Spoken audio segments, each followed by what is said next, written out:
안녕하세요. 책사입니다. 우리의 옛 이야기 시작하겠습니다. 옛날 강원도 어느 마을에 한영이라는 아이가 살고 있었다. 집안은 대대로 선비 집안이었는데 어려서 아버지가 돌아가시는 바람에 홀어머니를 모시고 가난하게 살았다. 어머니는 싹바질질을 해서 겨우 집안 살림을 꾸려가면서도 성실껏 아들 공부를 뒷바라지하였다. 한영이가 고생하는 어머니를 생각해서 열심히 글을 읽으니 학문은 점점 깊어져 갔다. 세월이 흘러 한영이는 나이 16에 어엿한 총각이 되었다. 그런 그의 귀에 한양에서 과거 시험이 있다는 소리가 들려왔다. 한영이는 그동안 한 공부를 시험할 겸 과거를 보고 싶었다. 하지만 집안 살림을 잘 알기 때문에 말을 못하고 고민만 할 뿐이었다. 그런 그한테 어머니가 물었다. 얘야, 요즘 왜 이리 길게 없고 낯빛이 어둡단 말이냐? 무슨 걱정이 있니? 그러자 한영이가 마음을 다잡아먹고 말했다. 어머니, 머지않아 한양에서 과거 시험이 있답니다. 이번 과거에 응시해서 제 실력을 확인해 보고 싶습니다. 에서 한약길이 얼만데 어린 몸으로 어떻게 한양을 간단 말이냐. 내가 가면 나는 또 어떻게 하고. 어머니, 저도 어머니를 두고 떠나고 싶지 않습니다. 하지만 우리도 뭔가 새로운 길을 찾을 때가 됐습니다. 여기 이대로 죽치고 있어서는 할 수 있는 일이 없어요. 그래서 어머니가 결심한 듯 말했다. 그래, 언젠간 이런 날이 올 줄 알았다. 내가 그간 조금씩 모아둔 돈이 있으니 길을 떠나라무라. 네, 어머니. 한영이는 보침에 집신을 쌓아 짊어지고 걸어서 과거길을 나섰다. 몇 날 며칠을 걸어서 어떤 고을을 지나가는데 여러 아이들이 시끌벅적 떠드는 소리가 들렸다. 다가가서 보니 동네 아이들은 눈먼 판수를 놀리고 있었다. 나무 막대기 끝에 개통을 찍어대는 판수 코에다가 들이대고는 깔깔대고 웃었다. 이놈아, 구려 죽겠지? 구려 죽겠어. 그럴수록 애들은 더 재밌어 하면서 장난을 쳐댔다. 그러더니 아예 판수의 지팡이를 빼앗아 도망가면서 잡아보라고 소리쳤다. 예끼 이놈들! 보다 못한 한영이가 쫓아가서 아이들을 혼내고 지팡이를 타자 판수에게 돌려주었다. 어디 가는 뉘신데 이렇게 좋은 일을 하신단 말이오? 나는 강원도에 사는 장한영이라고 하는 사람입니다. 한양의 과거를 보러 가는 길이지요. 저랑 함께 가십시다. 나도 저물었으니 우리 집에 묵어 가구려. 한영이는 가난한 봉사에게 신세를 지고 싶지 않았으나 마지못해 그 뒤를 따랐다. 막상 그 집에 도착해서 보니 뜻밖에도 규모가 큰 기와집이었다. 알고 보니 그 판수는 점을 잘 치기로 유명해서 많은 돈을 번 사람이었다. 한영이가 그 집에서 하룻밤을 잘 묵고 나서 이 아침에 길을 떠나려고 하자 판수가 말하였다. 이렇게 오신 길에 내가 앞일을 점쳐 드리리다. 사주를 불러보. 그 말에 솔깃해서 한영이는 사주를 대고 판수 앞에 앉았다. 판수는 사주를 꽂고 산통을 흔들면서 한참 동안 헤아려 보더니 정쾌를 뽑았다. 이번 과거에 틀림없이 장원급제를 하겠소. 하지만 죽을 고비가 한 번도 아니고 세 번이나 들었구려. 이 고비를 못 넘기면 급제금 보고 꺼사요. 그 말을 들은 한영이는 가슴이 덜컥 내려앉았다. 보세요, 판수님. 죽을 수가 있다면 사는 수도 있지 않겠습니까? 살 방도를 알려주세요. 앞에 고비 두 번은 마음먹기에 달렸습니다. 마음만 똑바로 먹으면 넘길 수가 있지요. 하지만 마지막 한 번이 아주 어렵군요. 그러더니 판수가 작은 쌈지 하나를 내밀었다. 세 번째 죽을 고비를 이르거든 이 쌈지를 보시구려. 그럼 뭔가 길이 생길 겁니다. 한영이는 쌈지를 받아든 다음 마음을 다잡아 먹고서 길을 나섰다. 하루 종일 부지런히 걸어서 어떤 주막에 유숙하게 되었다. 그날 밤 한영이가 방에 홀로 앉아 글을 읽고 있는데 뜻하지 않게 주인 여자가 술상을 들고 들어왔다. 보니 좋은 술과 음식이 가득했다. 아니, 이게 웬일입니까? 시키지도 않았는데요. 그냥 제가 드리는 겁니다. 손님을 보는 순간 그만 반하고 말았어요. 여자는 한영이한테 술을 따라서 권하더니 곁에 다가와 앉으며 손길 같은 손으로 한영의 손을 부여잡았다. 예쁜 여자한테 손을 잡기는 처음이라 한영이는 뭔가 마음이 다 어질어질할 지경이 되었다. 이때 문득 판수의 말이 떠올랐다. 한영이는 깜짝 놀라서 손을 뿌리치며 말했다. 이러지 마세요. 보아하니 혼이 나시는 것 같은데 남편이 알면 얼마나 놀라겠습니까? 난 아무 생각 없으니 그냥 술상을 가지고 나가세요. 한영이 정색을 하고 차갑게 말을 하니 여인은 무안해져서 그냥 상을 두고 나가버렸다. 바로 그때 어떤 남자가 방으로 뛰어들어오더니 들고 있던 칼을 바닥에 놓으며 한영이 앞에 무릎을 꿇었다. 아니, 당신은 또 누십니까? 저는 이 여자의 남편입니다. 이 여자가 젊은 손님들을 유혹하는 낌새를 채고 오늘 밤 길을 떠난 척하고 몰래 지켜보고 있었지요. 여차하며 둘 다 죽이려고 했는데 선비님이 이렇게 하실 줄 정말 몰랐습니다. 그 말을 듣는 한영의 등에 식은땀이 주르륵 흘렸다. 까딱하면 칼날에 목이 잘릴 뻔한 순간이었다. 주막 여자의 한영이를 잘 대접하고 여비까지 보태서 보내주었다. 마음을 잘 먹은 덕에 죽을 고비를 넘기고 거꾸로 복을 받은 셈이었다. 이제 두 번의 고비가 남은 건가? 한영이는 다시 몇 날 며칠을 걸어서 한양에 당도했다. 그는 한 객사의 숙소에 정해놓고 구경차 주변을 둘러보기 시작했다. 이리저리 구경을 다니다 날이 어두워져 숙소를 찾는데 이 길이 이 길 같고 저 길이 저 길 같아 이 집 저 집 같아서 쉽게 찾을 수가 없었다. 한참을 헤매다가 어느새 밤이 익숙해지고 말았다. 인적이 다 끊긴 길에 혼자 방황하고 있는데 갑자기 등치 좋은 사내가 몇이 달려들더니 한영의 입을 틀어막고 다짜고짜 자루에 집어넣었다. 그리고는 어깨 너머 메고는 어디론가 가기 시작했다. 말로만 듣던 보쌈이었다.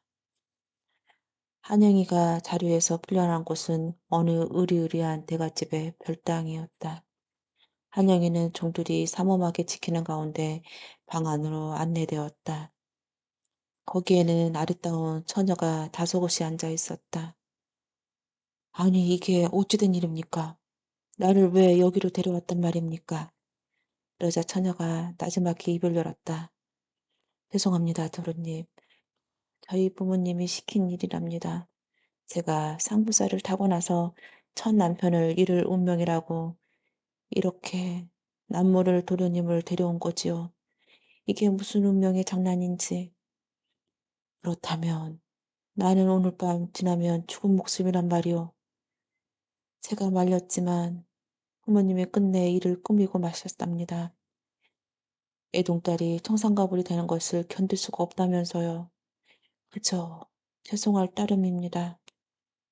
그러면서 처녀가 눈물을 지으니 한영이는 배신세를 잊고 오히려 처녀가 불쌍해지기 시작했다. 그가 처녀를 위로하니 처녀는 더 미안한 마음에 어쩔 줄을 몰랐다.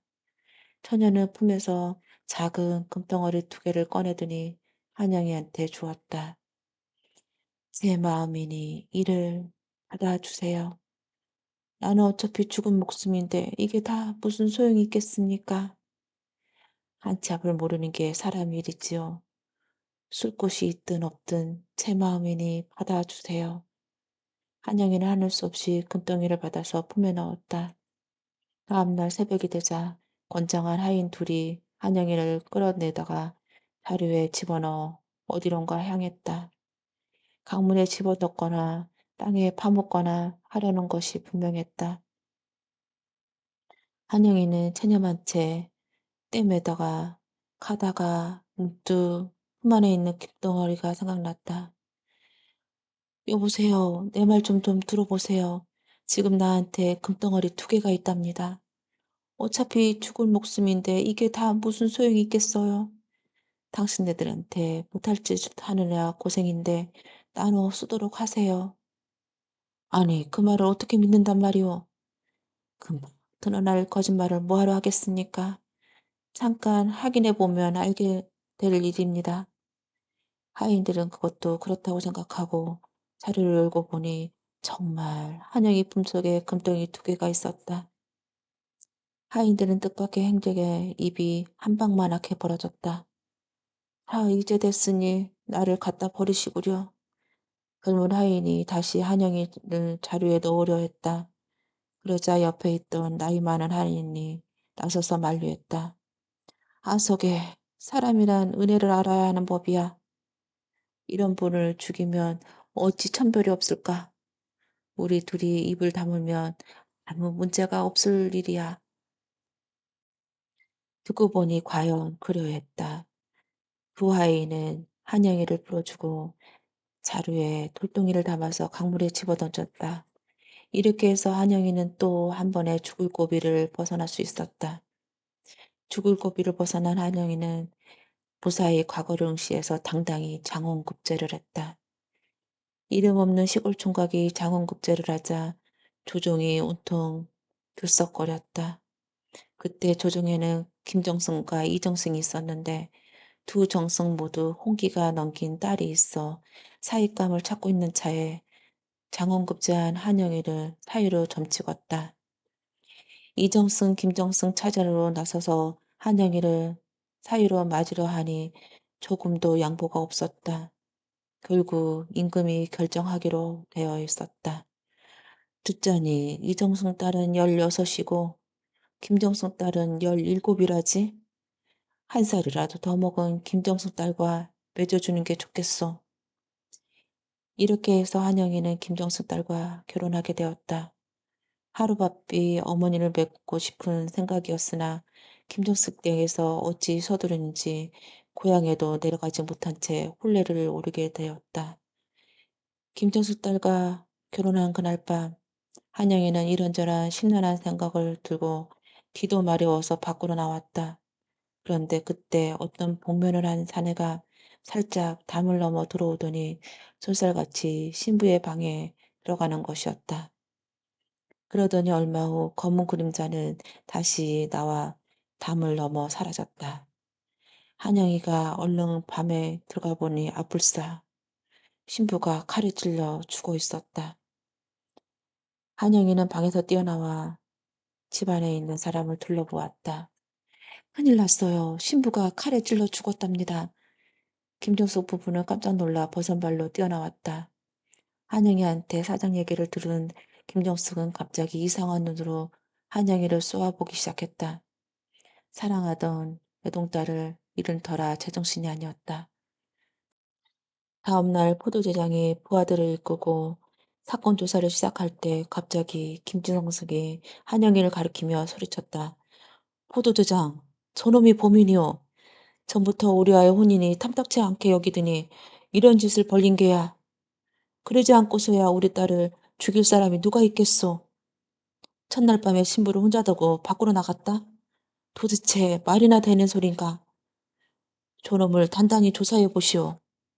날벼 같은 소리였다. 한영이가 나서서 변명을 했지만 김정승은 막무가내였다. 김정승의 고세가 어찌나 당당했던지 포도대장 또한 그 앞에서 설설 기었다.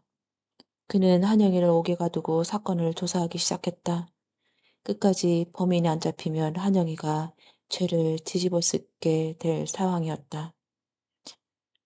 감옥에 갇힌 채 고생하던 한영이는 문득 판수가 전해준 쌈지가 생각났다. 그는 쌈지를 포도대장에게 바치면서 거기 사건의 비밀이 담겨 있을 테니 헤아려 보려고 간청했다. 한영이가 준 쌈지가 들어있는 건 누런 종이에 하나뿐이었다. 그 종이에는 흰 백자가 3개가 쓰여져 있었는데 포도대장은 아무리 궁리해도 그 뜻을 알아낼 수가 없었다. 이리저리 물어보았지만 그 누구도 그 뜻을 푸는 사람이 없었다. 어느새 그 쌈지에 대한 이야기는 임금의 귀에까지 들려왔다. 임금은 지혜롭기로 소문난 이정승에게 쌈지를 전해주면서 어떻게든 문제를 해결하라고 하였다. 뜻이 풀리지 않으면 혼란의 주범인 한영이는 처형하겠노라고 하였다. 한영이가 죄 없이 갇혀 있다고 믿던 이정승은 그 뜻을 풀이하려고 무지 애를 썼다. 하지만 이리 보고 저리 보아도 도저히 그 뜻을 헤아릴 수가 없었다. 그때 옆에 지켜보던 애동딸이 물었다. 아버지, 뭘 그렇게 고민하시나요? 이정승은 한숨을 내쉬며 사정 이야기를 해 주었다. 그러자 이정승의 딸은 자기가 한번 뜻을 풀어보겠노라고 쌈지를 받아들었다. 쌈지를 열고 종이를 잠깐 살펴보던 이정승 딸은 금세 환한 표정을 지었다. 아버지, 이 사건의 범인은 황백삼이란 사람이 분명합니다. 누런 종이가 있으니 누럴황에 흰 백자가 3개 있으니 백삼 아니겠습니까? 아마도 김동성 댁에 황백삼이라는 사람이 있을 테니 꼭 확인해 보세요. 아니나 다를까 김정숙의 집에는 황백삼이라는 젊은 종이 있었다. 황백삼은 관가에 붙들려 오자 겁에 질려 죄상을 털어놓았다. 평소 남몰래 정을 통해왔던 김정숙의 딸이 함께 조만가자는 약속을 어기고 말을 듣지 않으므로 홧김에 찔러 죽었다는 것이었다. 이렇게 해서 한영이는 겨우 살인 누명을 벗을 수 있었다. 한영이는 옥에서 풀려나자 전에 김정승한테 한영이를 빼앗겼던 이정승이 한영이를 사위로 삼겠다고 나섰다. 이번에는 별다른 경쟁 없이 한영이가 이정승의 사위로 정해졌다. 한영이는 혼인이 영 내키지 않았지만 자신을 구해주는 은희기로 한지라 허락하지 않을 수가 없었다. 드디어 첫날 밤이 되었다. 촛불을 켜고 신부의 얼굴을 살펴본 한영이는 그만 깜짝 놀라고 말았다. 신부도 놀라기는 마찬가지였다. 신부는 다른 사람이 아니라 한영이를 보쌈일 당에 잡혀왔을 때 금덩이를 내두던 그 처녀였던 것이었다. 둘은 그만 너무 놀랍고 반가워서 말문이 막혔다. 이정수 때 식구들 그리고 시골에서 모셔온 한영이 어머니까지 그 사연을 듣고 놀라지 않는 사람이 없었다. 우여곡절 끝에 맺어진 두 사람은 그 오랫동안 행복하게 잘 살았다고 한다.